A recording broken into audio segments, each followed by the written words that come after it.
Assalamu alaikum wa rahmatullahi wa barakatuh. Bienvenue sur Révélation de l'Islam. Dans cette vidéo, nous allons ensemble explorer des enseignements précieux de l'Islam qui, Inch'Allah, renforceront votre foi et apporteront de la lumière dans votre vie. Imagine un monde où tout est poison, l'air que tu respires, les pensées que tu nourris, les épreuves qui t'assaillent. Dans ce monde, les plus forts tombent, les plus rusés échouent et les plus riches s'appauvrissent. Mais il existe un secret que seuls quelques-uns connaissent. Une clé invisible qui transforme le poison en guérison, la douleur en lumière et la peur en paix. Cette clé, c'est la gratitude envers Allah. Le prophète a dit: celui qui n'est pas reconnaissant envers les gens n'est pas reconnaissant envers Allah. Alors, que cache réellement la gratitude? Pourquoi certains survivent à tout, alors que d'autres s'effondrent au premier souffle du destin? Reste jusqu'au bout de cette vidéo, car nous allons lever le voile sur le chemin caché des élus d'Allah. Avant de continuer, un petit rappel. Abonnez-vous à la chaîne pour ne pas manquer nos prochaines vidéos. Si ce que vous voyez vous plaît, un like serait grandement apprécié. Et n'hésitez pas à partager vos réflexions en commentaire. Merci pour votre soutien continu. 1. Le paradoxe de la fragilité humaine. Tout ce qui existe en ce monde porte en lui une fin. Chaque souffle que nous prenons est à la fois un don et un compte à rebours. L'être humain naît fragile, grandit en cherchant à se fortifier, et passe sa vie entière à se protéger contre 1000 menaces invisibles. Pourtant, même les plus puissants finissent par s'incliner devant la vérité. Tout, absolument tout, peut tuer. La maladie, si minuscule qu'elle puisse paraître, peut renverser les plus grandes forces. Une fièvre suffit à affaiblir un roi. Une simple bactérie met fin à la marche d'un conquérant.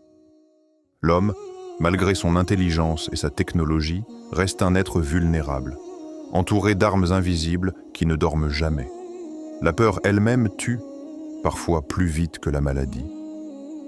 Combien d'hommes se sont effondrés avant même que la menace ne les atteigne, consumés par l'angoisse et l'imagination de leur perte. La peur est un poison qui s'infiltre dans le cœur et le paralyse. Elle étouffe la lumière intérieure et sans cette lumière, l'homme devient prisonnier de ses ombres. Mais il n'y a pas que les maladies ou les peurs. Il y a les passions, ces désirs ardents qui séduisent, qui enflamment, qui promettent la vie mais qui finissent par tuer l'âme. La quête insatiable de richesse, le vertige du pouvoir, l'illusion de la gloire. Tout cela ressemble à une eau fraîche dans le désert, mais n'est en réalité qu'un mirage. Celui qui boit à ces sources empoisonnées se retrouve plus assoiffé qu'avant, jusqu'à mourir de sa propre illusion. Et que dire des illusions elles-mêmes, celles qui font croire à l'homme qu'il est éternel, qu'il est maître de son destin, qu'il peut contrôler la vie et défier la mort.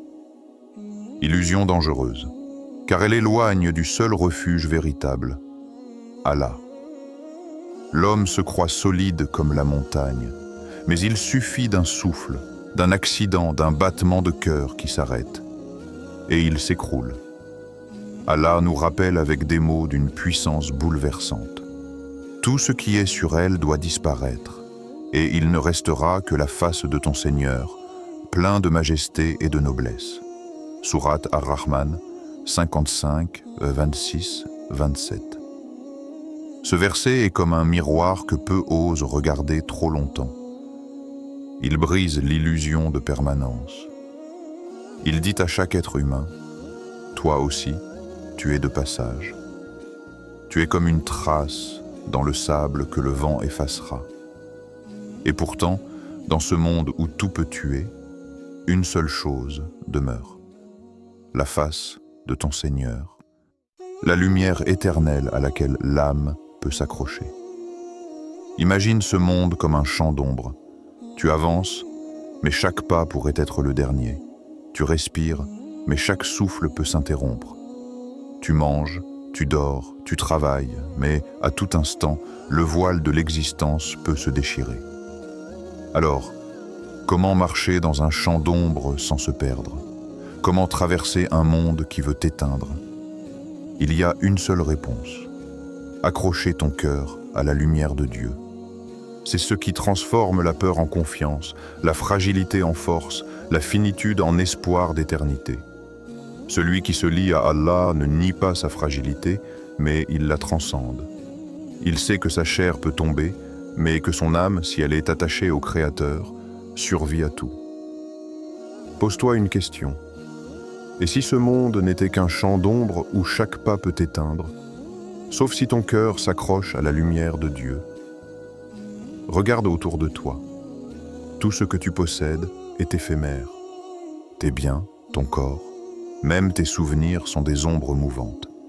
Mais il y a quelque chose en toi qui cherche ce qui ne s'éteint pas, ce qui ne meurt pas. Cette soif d'absolu, ce désir d'infini, ce n'est pas une illusion. C'est l'appel de ton âme vers son Créateur. C'est cela, le paradoxe de la fragilité humaine. Nous sommes faits d'argile, vulnérables, exposés à 1000 dangers. Mais en même temps, nous portons en nous un souffle divin, une étincelle éternelle. Tout peut tuer notre corps, sauf cette lumière intérieure si elle est nourrie par la gratitude et la proximité d'Allah. Et peut-être que la vraie force des élus de Dieu n'est pas d'être invincible physiquement, mais d'avoir compris que la seule invincibilité se trouve dans un cœur ancré dans la lumière du Seigneur. Dites dans la section de commentaires « Allah est grand » 2. L'histoire de l'élu préservé. Imagine un homme simple, pauvre, inconnu des puissants de ce monde. Son ventre était souvent vide, ses vêtements usés, ses nuits parfois froides. Pourtant, son nom allait résonner à travers les siècles. Abu Huraïra, qu'Allah soit satisfait de lui. On raconte qu'avant l'islam, il vivait dans la pauvreté la plus extrême. Il n'avait ni richesse ni statut. Mais lorsqu'il rencontra le prophète Mohammed, il trouva une lumière qui surpassait toutes les richesses de ce monde. Il devint l'un des compagnons les plus dévoués, au point d'être surnommé l'homme de la mémoire, celui qui transmit le plus grand nombre de hadiths. Mais ce que l'on oublie parfois, c'est à quel point il survécut miraculeusement malgré les épreuves. Il y a un récit marquant. Abu Huraïra, affamé au point de tomber d'épuisement, restait pourtant toujours près du prophète. Un jour, son estomac vide le fit s'effondrer sur le sol. Les passants pensèrent qu'il était malade ou possédé, mais en réalité, c'était la faim qui le terrassait. Et malgré cela, il continuait à remercier Allah. Il disait « Par Allah, je préférais supporter la faim en compagnie du messager d'Allah, plutôt que de vivre dans l'abondance loin de lui. » C'est là que réside le mystère. Comment un homme si faible, si affamé, a-t-il pu survivre, mémoriser des milliers de paroles prophétiques et devenir l'une des voies éternelles de l'islam? La réponse se trouve dans son cœur. Abu Huraïra apportait une gratitude constante. Chaque bouchée, même minuscule, devenait pour lui un festin. Chaque gorgée d'eau, un trésor. Chaque jour de vie, une bénédiction. Et Allah préserve celui qui remercie. Il y a un autre récit bouleversant. Un jour, Abu Huraïra errait, l'estomac vide, espérant qu'Allah lui enverrait de quoi se nourrir. Le prophète le remarqua et lui servit un bol de lait. Mais au lieu de le garder pour lui, Abu Huraïra, avec une obéissance lumineuse, servit chaque compagnon présent avant de boire à la fin. Il pensa que le bol serait vide lorsqu'il arriverait à lui, mais par miracle, le lait resta abondant jusqu'à ce qu'il en boive à satiété. Cet instant fut plus qu'un repas. C'était une leçon divine. La gratitude attire la préservation, la bénédiction et même le miracle. Abu Huraïra ne survécut pas parce que son corps était fort, mais parce que son cœur battait dans une reconnaissance inébranlable envers Allah. Alors pose-toi une question. Et si ta survie ne dépendait pas de ton corps, mais de ton cœur reconnaissant? Aujourd'hui, combien de personnes s'écroulent malgré leur richesse, leur santé, leur confort? Et combien d'autres, fragiles et pauvres en apparence, brillent d'une lumière qui semble défier la mort elle-même? La différence ne réside pas dans ce qu'ils possèdent, mais dans ce qu'ils portent à l'intérieur. La gratitude est une armure invisible. Elle ne te protège pas forcément de la faim ou de la maladie, mais elle transforme ces épreuves en tremplin vers Allah. Elle empêche ton âme de mourir, même si ton corps souffre. Abu Huraïra aurait pu être oublié comme tant d'autres pauvres de son époque. Mais sa gratitude l'a élevé au rang des élus, préservé son nom et sa mémoire jusqu'à nous. Sa vie, sa survie, son immortalité spirituelle n'était-ce pas dans sa force physique, mais dans son cœur reconnaissant. Et c'est ainsi que les élus de Dieu survivent dans un monde qui tue tout. Ils portent une lumière que rien n'éteint, un bouclier que rien ne perce. 3. La gratitude. Un bouclier invisible. Ferme les yeux un instant. Imagine-toi marcher dans un monde où tout est fragile, où chaque pas peut être une chute, où chaque souffle peut s'interrompre. La vérité, c'est que rien ici-bas n'est solide. Ni ton corps, ni tes biens, ni même les relations que tu crois éternelles. Mais il existe une force intérieure que rien, absolument rien ne peut briser, un cœur reconnaissant. Allah dit dans le Coran, « Si vous êtes reconnaissant, très certainement j'augmenterai mes bienfaits. Mais si vous êtes ingrat, mon châtiment sera terrible. » Sourate Ibrahim 14:7. Ce verset n'est pas une simple promesse. C'est une loi spirituelle qui traverse la vie entière. La gratitude agit comme une énergie qui transforme la réalité. Elle ne change pas toujours les événements extérieurs, mais elle change l'œil qui les contemple, et donc la manière dont tu les vis. Psychologiquement, la gratitude déplace ton attention. Celui qui se plaint ne voit que le manque, il vit dans un désert de frustration. Mais celui qui remercie découvre qu'au milieu même de la tempête, il y a un abri. Même une gorgée d'eau devient un miracle. Même une nuit difficile devient une échelle pour s'élever. Et c'est là que réside son secret. La gratitude ne nie pas la souffrance, mais elle l'enveloppe d'un sens. Tu n'es plus victime de ce qui t'arrive. Tu deviens un élève de la sagesse divine. Regarde la peur, par exemple. La peur peut te dévorer, t'empêcher d'avancer, t'emprisonner dans tes propres pensées. Mais si tu te rappelles d'Allah et que tu le remercies même dans la peur, celle-ci change de visage. Elle devient une alerte bienveillante, une invitation à placer ta confiance en celui qui contrôle l'invisible. La gratitude transforme la peur en force, en courage. Combien de fois, dans ta propre vie, as-tu été sauvé non pas par ta force physique, mais par ton souvenir d'Allah? Peut-être que tu étais au bord de l'effondrement, que tu pensais ne pas pouvoir continuer. Et soudain, un simple « Alhamdulillah » a redonné souffle à ton cœur. Comme si ce mot était une main invisible qui t'a relevé. C'est que la gratitude est un bouclier invisible. Elle protège l'âme contre l'amertume, contre le désespoir, contre la noirceur qui ronge l'intérieur. Même si ton corps souffre, même si ton monde matériel s'écroule, ton cœur reste vivant, vibrant, invincible. Le prophète disait « Quelle chose étonnante que l'affaire du croyant. Toute son affaire est un bien, et cela n'appartient qu'aux croyants. Si un bonheur lui arrive, il remercie, et c'est un bien pour lui. Et si un malheur lui arrive, il patiente, et c'est un bien pour lui. » Muslim. Ce hadith révèle un secret psychologique puissant. Le croyant transforme tout en victoire. Le bonheur devient une occasion de gratitude. Le malheur devient une école de patience. Rien ne peut le détruire, car son cœur est armé d'une reconnaissance constante. Alors, réfléchis à ta propre vie. Combien de fois as-tu pensé être au bord du gouffre? Combien de fois as-tu cru que tout était fini, que tu n'allais pas t'en sortir? Et pourtant, tu es toujours là, debout, respirant, écoutant ces mots. Peut-être qu'à chaque fois, ce n'est pas ta force qui t'a sauvé, mais cette petite étincelle de souvenir. Allah est avec moi. Cette simple pensée, cette simple gratitude a la capacité de changer ton destin. Elle ne supprime pas les dangers du monde, mais elle te rend indestructible intérieurement, comme une armure invisible qui recouvre ton cœur.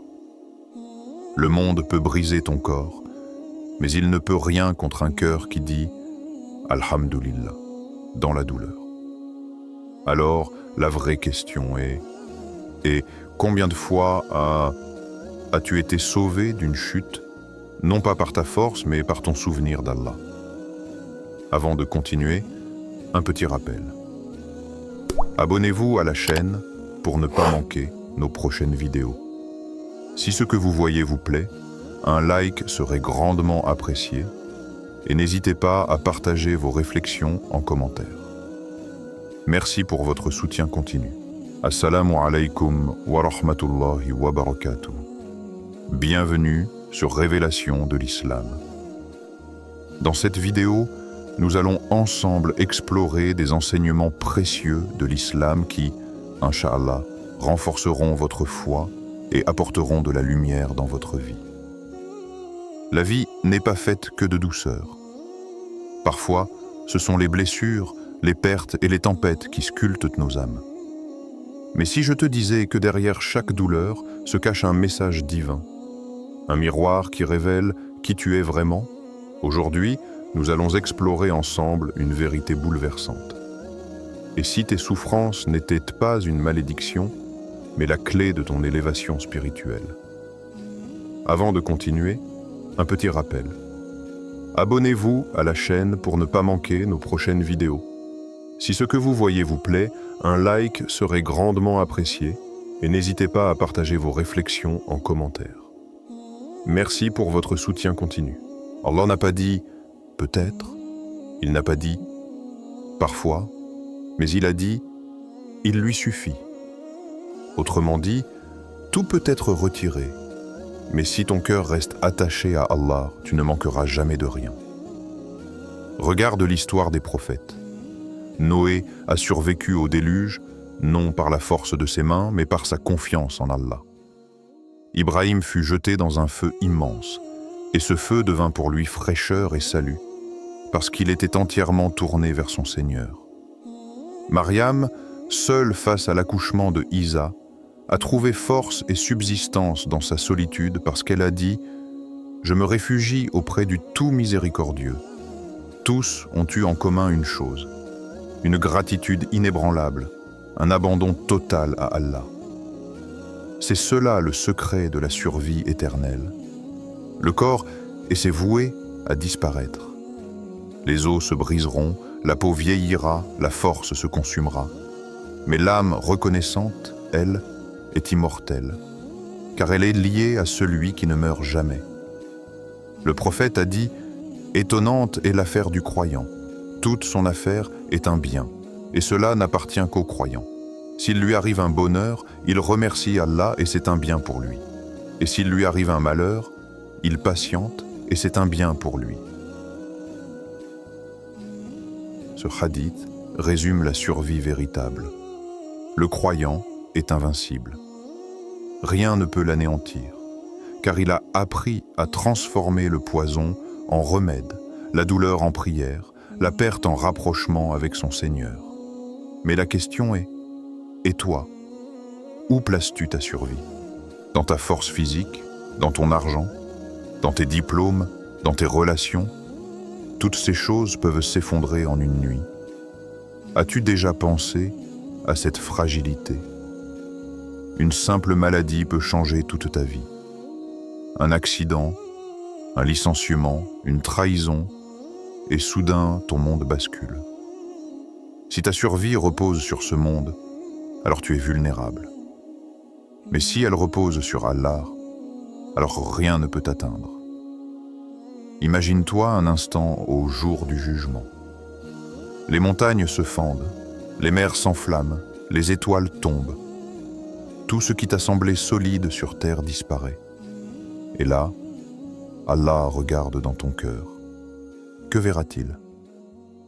Un cœur qui s'est plaint de la vie, ou un cœur qui a su dire « Alhamdulillah » dans la difficulté comme dans la facilité? Ce jour-là, ce ne seront ni tes muscles ni tes diplômes qui te sauveront. Ce sera ton cœur reconnaissant. La gratitude, c'est plus qu'un mot. C'est une armure invisible. Elle est le secret des élus. Elle est ce qui fait qu'un croyant peut traverser la faim comme Abu Huraira, la pauvreté comme Bilal, les épreuves comme Ayoub, et rester debout car leur âme était nourrie par autre chose que ce monde. Alors, comprends ceci. Tout peut tuer, sauf la gratitude. La gratitude est ce qui te sauve, non pas seulement ici-bas, mais surtout dans l'au-delà. Car celui qui remercie Allah dans toutes les situations ne meurt jamais vraiment. Il entre dans une éternité de lumière. Aujourd'hui, Allah t'appelle à ce chemin. Il t'appelle à être parmi ces élus que rien n'abat. Pas parce qu'ils échappent à la mort physique, mais parce que leur âme survit dans la lumière de la gratitude. Alors je te pose une question. Vas-tu être de ceux qui craignent ce monde, qui s'accrochent à ce qui s'effrite, ou vas-tu être de ceux qui, malgré ces dangers, choisissent de remercier Allah et deviennent immortels dans sa lumière? Le choix est devant toi. La survie véritable n'est pas une question de force, mais une question de foi. Choisis la gratitude et tu choisiras l'éternité. Tout peut empoisonner, la douleur, la peur, la perte, la trahison. Mais une seule chose sauve l'âme à jamais. La gratitude qui ouvre la porte de la lumière divine. Allah dit dans le Coran, « Et quiconque place sa confiance en Allah, il lui suffit. » At-Talaq 65:3. Les élus d'Allah ne sont pas immortels parce qu'ils échappent à la mort du corps, mais parce que leur âme ne s'éteint jamais. Leur secret, ils remercient, même dans l'obscurité. Ils voient dans chaque épreuve un passage vers la proximité d'Allah. Alors, la question est simple. Veux-tu être de ceux qui craignent ce monde et meurent avec lui, ou de ceux qui, malgré ces dangers, remercient Allah et deviennent immortels dans sa lumière? Avant de terminer, si cette vidéo vous a été utile et que vous souhaitez continuer à apprendre et grandir dans la foi, n'oubliez pas de vous abonner à Révélation de l'Islam et d'activer la cloche pour recevoir toutes nos nouvelles vidéos.